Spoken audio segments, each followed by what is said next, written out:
Hola, distinguida audiencia. De nuevo, gracias por vuestra fraternidad. En nombre de mi alter ego Mariela Molina y quien les habla, en ocasión de ofrecerles un conversatorio musical que está antecedida por lo que acaban de escuchar con una bella pasaje de la leyenda del beso que se llama Amor de Hombre. Como hemos hablado tanto del aglutinante amor, veamos algunos de los amores raros de la historia. No solamente el que hablamos de Riqueltao de Posesión en el aniversario, sino hay otro personaje, John Huxley, que para demostrar su amor para Judy Foster intentó asesinar al presidente Reagan poco antes de que fuera elegido. Después le costó mucho trabajo a Judy Foster recuperarse de ese. Otro amor interesante es el que del genio Steve Hawking, que por ser genio no lo exime de esto. Una vez que él se divorcia de Jane Wilde, bueno, todos sabemos que se casa luego con Elaine Wilde, que era esposa del ingeniero que le puso a él para poder hablar en computadora. Resulta ser que en las películas se ve que fue por erotismo, porque le presentaba la revista de Penthouse, pero se me ocurre pensar que fue tal vez una tesis que vale la pena, que siendo él con el problema, quizás quiso demostrar que levantó a una mujer ante el mundo, ¿no? Esa tesis vale. Después por cierto, esta mujer parece que se portó muy mal con él. Y otro amor, que por mencionar uno más, el de Honoré de Balzac, que lo que quería era una madre, pues, y una duquesa, una noble. El conversatorio de hoy, 4 estilos de amor, y hay múltiples más, por cierto. El conversatorio de hoy va a estar dedicado a Jack Offenbach, a Franz Lehár y al gran Rossini. Antes, sin embargo, me permito decir algunas cosas buenas que se han hecho. Es costumbre en los países que han sido sujetos a muchos desafíos, vale decir en este caso los Países Bajos. Lo mismo le pasó a Israel, que crecen, progresan. Esos desafíos los obligan, ¿no? Y en los Países Bajos, que es más o menos el doble del tamaño de Israel, bueno, ahí hay unos sembradíos amigables que son como 6 estadios de fútbol donde se cultiva cualquier cantidad de cosas que tienen un sabor perfecto, ¿no? Ese país ha dado personas como Van Gogh, como Rembrandt, o como, bueno, la conocida Ana Frank o Erasmo de Rotterdam. Y si bien recuerda, han inventado cuantas cosas hay para evitar los problemas del mar, ¿no? Por cierto que uno de ellos en las Olimpiadas llegó de segundo en el maratón, que ya hablamos de él, creo que medalla de plata en segundo. En esta pandemia, digo yo que hay algo que nos ha unido al mundo entero, que es la búsqueda de vacuna, ¿no? Es así como que también, si algo ha sido importante, es algo que nació, que es también una guerra, porque el Internet nació fruto de las Fuerzas Armadas norteamericanas buscando un método para evitar los problemas de guerras anteriores. Y salió el Internet, y si algo ha sido importante en la pandemia, ha sido el Internet. Ahí se ha trabajado a través del Internet, se ha informado a través del Internet.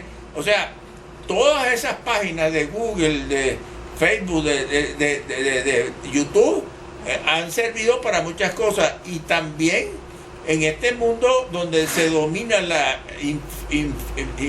información tecnológica y la biotecnología, también ha jugado un papel importantísimo las empresas que han llevado entregas, lo que se llama delivery, ¿no? De suerte pues que también habrá que cambiar el esquema legal que retribuye a los trabajadores, porque en el mundo entero se está trabajando desde los hogares, ¿no? Y entonces, claro, en países, por poner un ejemplo, en países tan vastos como Argentina, pues eso no va a cambiar, la gente va a seguir en los hogares, va a haber que cambiar la forma de compensar el trabajo y medir la eficiencia, y entonces, pero también va a haber un descongestionamiento de las ciudades, sobre todo en los países muy extensos, vale decir Brasil o Argentina, por poner algunos, donde la gente se acostumbró a trabajar lejano y las ciudades se descongestionarán. Bueno, en todo caso, pues, ya que hablamos de Olimpiadas, yo quedé siempre, o quedamos siempre pendientes de cómo iba a evitar en Tokio los vítores. No se pudo evitar. En primer lugar, tuvieron que flexibilizar la protesta de los competidores. Y luego después, los que estaban en el estadio, que posiblemente eran las mismas, porque prohibieron mucho al público, pero las mismas personas aplaudían. Los jugadores, una vez que ganaban, se abrazaban. Bueno, es cuestión del ser humano. Es imposible evitar esa necesidad del abrazo y del contacto físico, ¿no? Bueno, en todo caso, comencemos nuestro conversatorio sobre Jacques Offenbach. Jacques Offenbach es un compositor alemán nacido en Colonia en 1819, hijo de Isaac y de Marianne. Lamentablemente no conseguimos el apellido soltera. Él se va a naturalizar francés. Su padre era chantra, vale decir un canónigo que dirigía coros en una catedral. Era israelita y autor de un libro de oraciones judío. Él desde joven se va a ir a París a estudiar violonchelo en el conservatorio. Al poco tiempo de graduarse obtiene la plaza de violinista, y entonces él lo que hacía era que mientras trabajaba como violinista componía y orquestaba óperas cómicas. Recuerden que la ópera cómica tiene mucha, digamos, nacimiento en Francia, ¿no? Él comienza a escribir composiciones basadas en fábulas de La Fontaine. Es nombrado director de orquesta de la comedia francesa. Compone la canción de Fortunio de Chandelier, basada en el libreto de Alfred de Musset, y en 1858 va a obtener el privilegio de abrir el teatro de óperas y pantomimas llamada Bufa Parisien, París con ópera bufa. Pues. Él abandona esto para dedicarse a componer obras que se van a representar en distintos teatros parisienses, y luego va a pasar a dirigir el teatro de Gaité, que lo va a hacer mundialmente célebre. Va a ejecutar en esas obras bailables en ese teatro y en eventos. Se bailaba mucho su obra y se veía teatro. Él, sin embargo, intenta abrir una ópera de Papillon y sufre su primer fracaso. Él va a permanecer prácticamente siempre en París, aunque hace un viaje muy breve a América del Norte. Él va a casarse con una española de nombre Herminia de Alcaín, y para eso se convierte al catolicismo. algo parecido a lo que hizo Gustav Mahler. Llama la atención que él se haya convertido a ser francés cuando en Alemania, en Austria y en Francia se interpretan sus operetas y se han convertido en Alemania en un clásico, ¿no?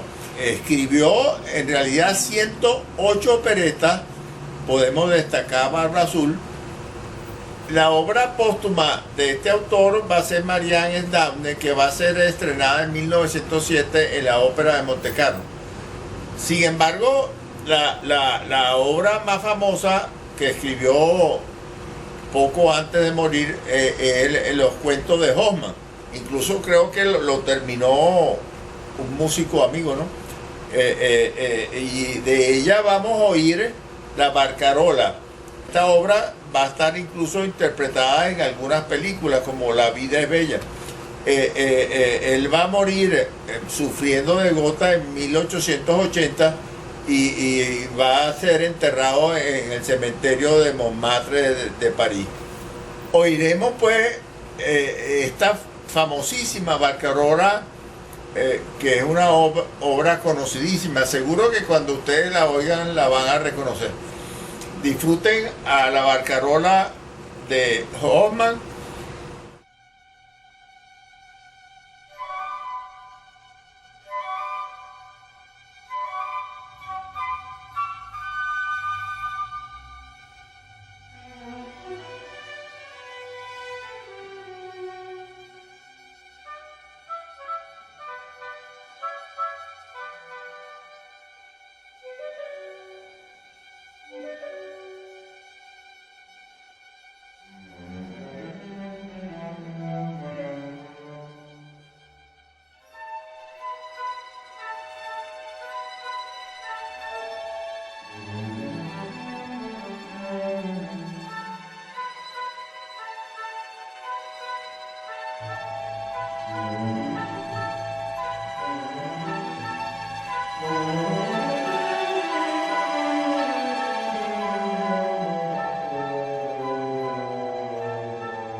En 1807 van a nacer en el Imperio Austrohúngaro el compositor francés Franz Lehár,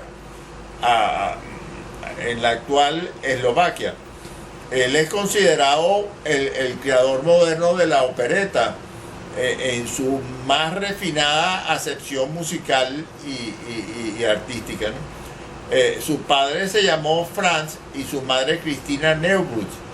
Él va a estudiar en el Conservatorio de Praga, se va a hacer un músico de orquesta, luego va a ser director de una banda militar e incursiona inicialmente en el género serio, lo cual ni resultaba algo brillante ni originaba una remuneración adecuada. De esta forma, él va a cambiar, para fortuna nuestra, de género y va a iniciarse en la opereta, tan así que es considerado el creador moderno de esta, ¿no? Él va a escribir su gran obra que va a dar la vuelta al mundo cuando escribe La Viuda Alegre. De esta obra nosotros interpretaremos el vals en el piano. Vamos a oír el vals de La Viuda Alegre, luego ustedes lo van a oír en violín.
Ustedes pueden oír este dúo, si les interesa,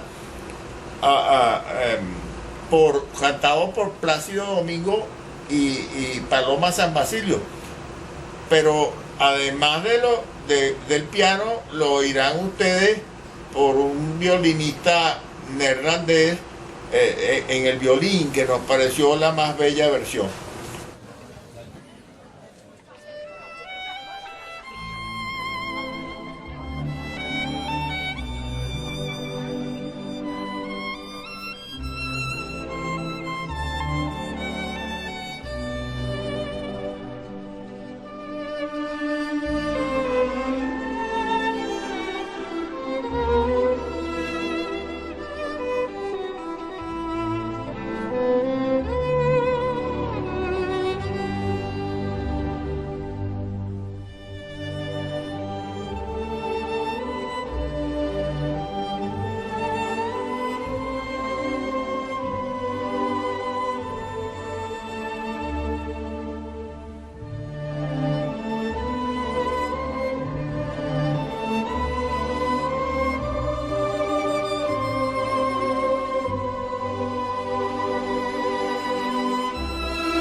Él va a ser un compositor que va a ser difícil de alcanzar en la perfección, en la floritura y en el uso para la orquesta de opereta, ¿no?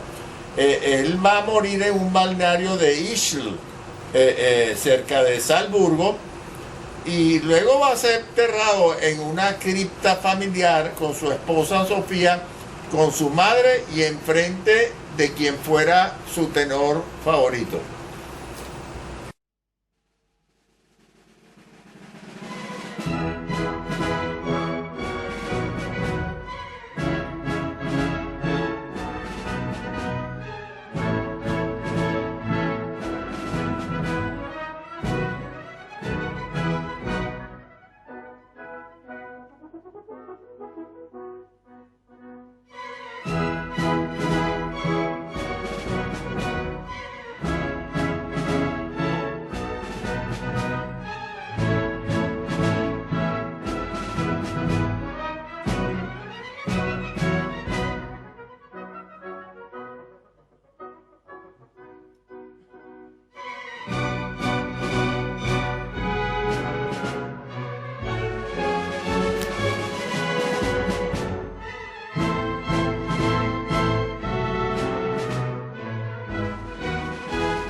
La obra que acabamos de escuchar es una obertura llamada La Urraca Ladrona, cuyo compositor es nuestro biografiado Gioachino Rossini.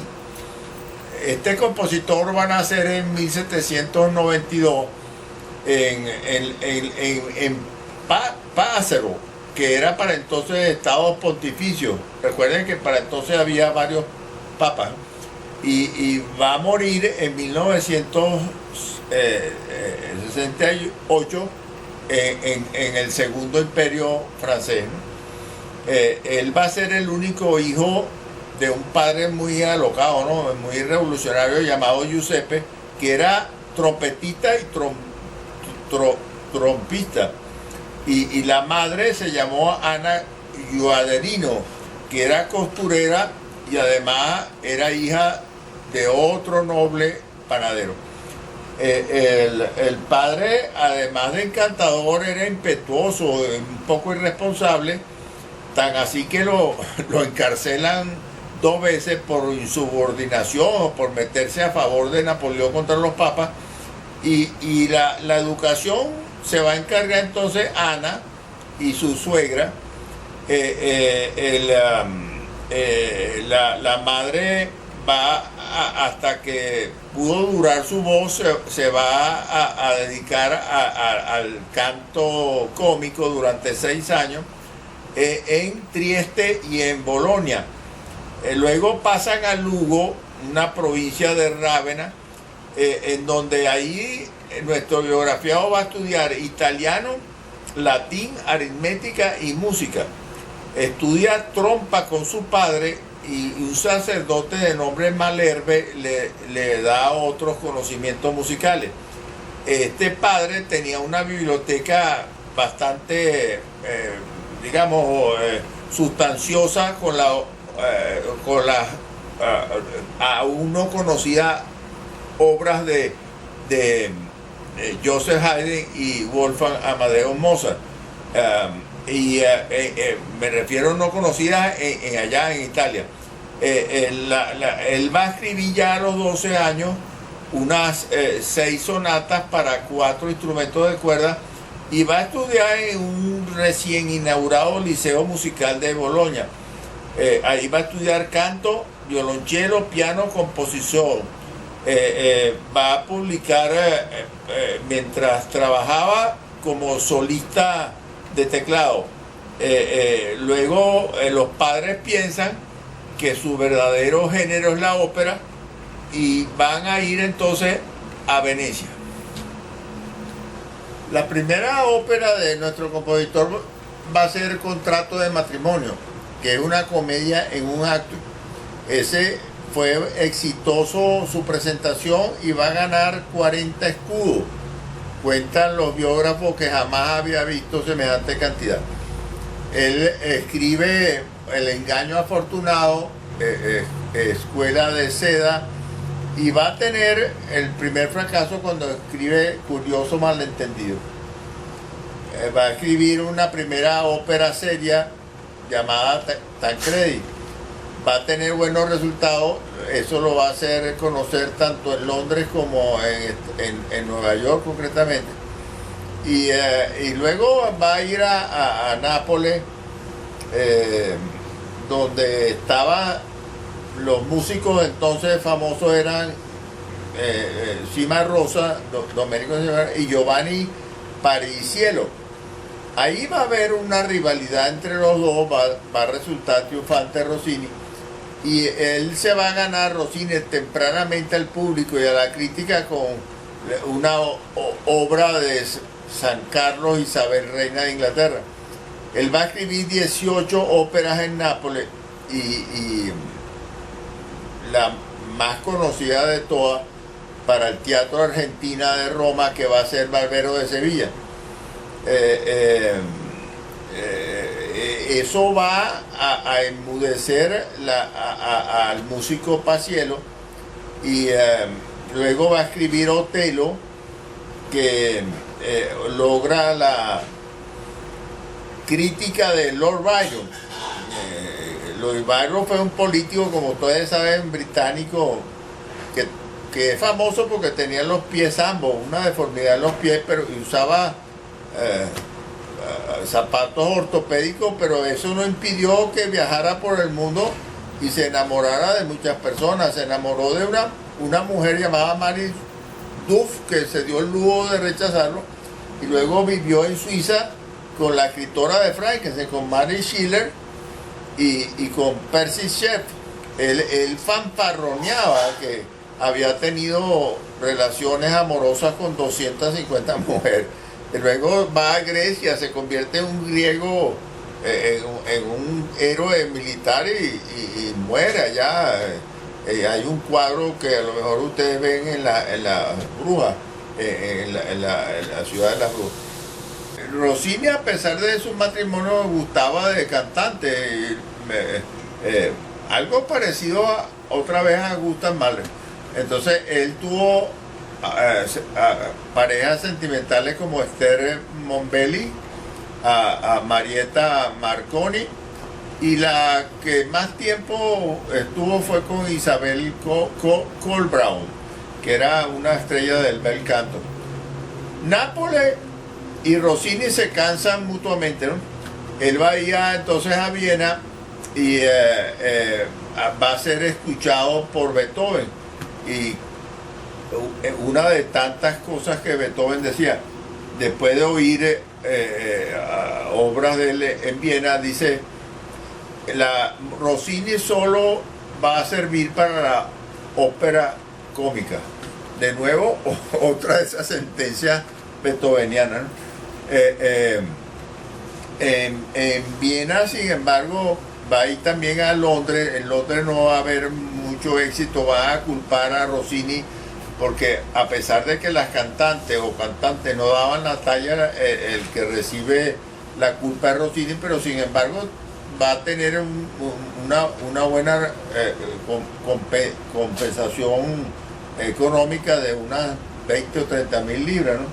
Él va a ir a París sin mayor éxito, luego va a conocer, sin embargo, en París, que le van a ofrecer un banquete para él y su esposa, pero no va a tener mayor éxito, pero conoce a numerosos compositores y artistas. Recuerden que también en París, en algún momento, Rossini y Teresita Carreño se van a casar, a conocer, y él se va a interesar en ella y va a invitar a un teatro que tenía allá en París, y la invitaba para ofrecer, y allá cuando conoce a Franz Liszt, bueno, si no, remítanse por favor al conversatorio de Teresita Carreño, y allá ofrecía banquetes, y iba más público que incluso el teatro que Napoleón III, el famoso emperador que crió París, pues era superior a la influencia, ¿no? Recuerden que Liszt fue allá de mala gana, ¿no? Porque fue obligado, pero cuando conoció a Teresa es cuando le ofrece darle clases gratis. Bueno, en todo caso, pues él en París, en el Reino Unido, conoce a Jorge IV, valora a Rossini, y luego él en París está Luis VIII, va a morir, va a pasar Carlos X, y ahí se cambia de planes por la muerte, y escribe él una obra con razón a la coronación de Carlos X. Escribe 4 óperas con libretos franceses, y él va a tener alguna relación con una modelo de nombre Olympia Pellicer, y Donizetti va a hablar muy bien de él, porque al escuchar una obra dice, esto fue escrito por un dios. Él va a tener trastornos de salud de muchas razones, ¿no? Artritis, enfermedad venérea, uretritis, trastornos bipolares que se achacaron a la muerte de la madre.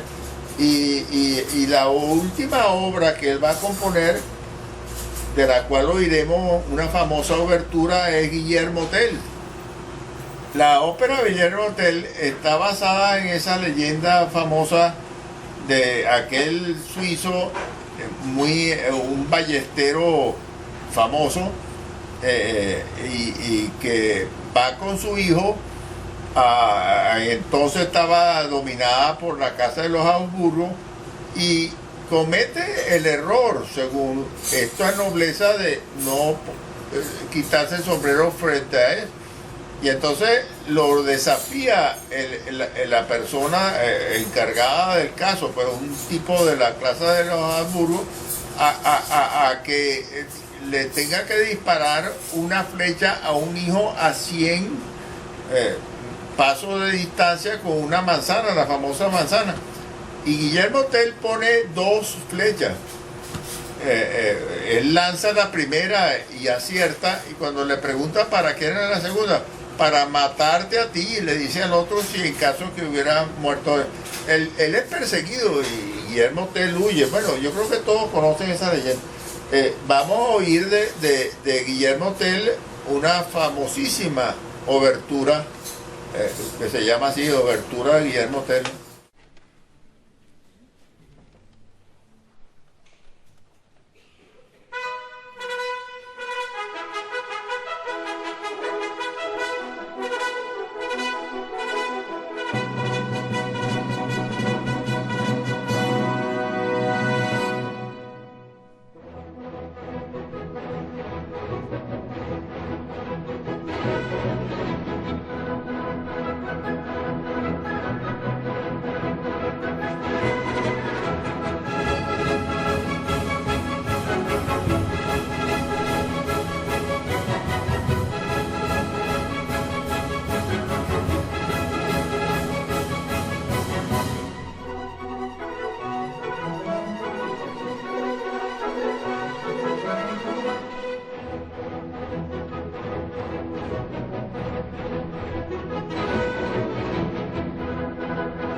él, como dijimos, se casó, pero se casó dos veces. Primero con Isabel Collón, 1922 al 37, y luego con Olimpia Pellicer, que va hasta su muerte del 46 allá.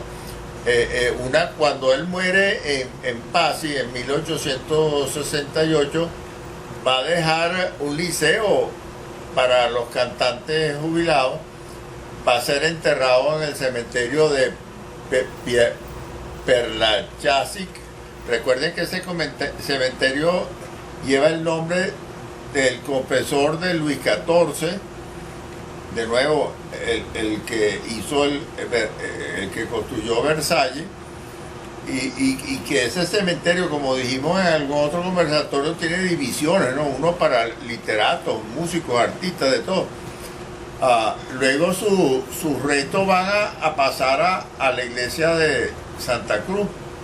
Con esto damos fin a este conversatorio dedicado a estos tres autores. Esperamos que disfruten de este conversatorio. Esperamos, como siempre, sus comentarios, cualquiera que estimen razonable, conveniente o pertinente. Eleven el dedo así si les gustó, activen la campana, suscríbanse. Y el ruiseñor de Lincoln inventó la música antes que nosotros. Mi alter ego, Mariela Molina, que balletísticamente se despide, y mi persona, nos despedimos. Hasta pronto. Con mucho cariño y respeto lo dejamos. Hasta luego, querida audiencia.